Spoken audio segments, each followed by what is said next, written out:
Overlock Pegasus মেশিনের আপার loafer ভাঙছে। তো এই নতুনটা আমি কিভাবে আজকে লাগাবো সেটাই দেখাবো। দেখেন, প্রথমে এখানে নতুন লোফারটা লাগাই নেবেন। জাস্ট এখানে লাগাই নিয়ে আপার লোফার আর লোয়ার লোফারটা মিলাই দিতে হবে। দেখেন, এভাবে সুন্দর করে আস্তে আস্তে এখানে আপার লোফারের যে মাথা আর লোয়ার লোফারের মাথা এক করে দিতে হবে। তো এটা কিন্তু খুব সহজেই সমাধান করা যায়। দেখেন, আপনারাও কিন্তু পারবেন খুব সহজেই এটা দেখে। তো এরপরে দেখেন এইভাবে আস্তে আস্তে উঠাবেন। তো এইখানে আপার লোফার আর লয়ার লোফারের মাথায় যেন কোনো গ্যাপ না থাকে সেদিকেও কিন্তু খেয়াল করবেন। এই যে, আর যদি গ্যাপ থাকে তো এইভাবে মিলাই দিবেন মাথা দুইটা। তো মিলাই দেওয়ার পরে দেখেন এইভাবে আবার একটু চেক দিবেন যে সুন্দর আছে কিনা, তারপরে টাইট দিয়ে দিবেন। দেখেন এটা আপার লোফারটা। তো এইভাবে খুব সহজে কিন্তু আপনারা সমাধান করে নিতে পারবেন। তো দেখেন এরপরে চালাই দেখব।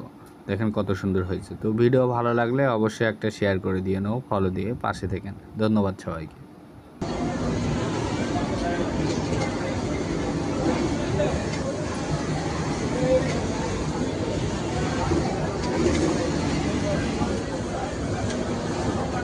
হবে না।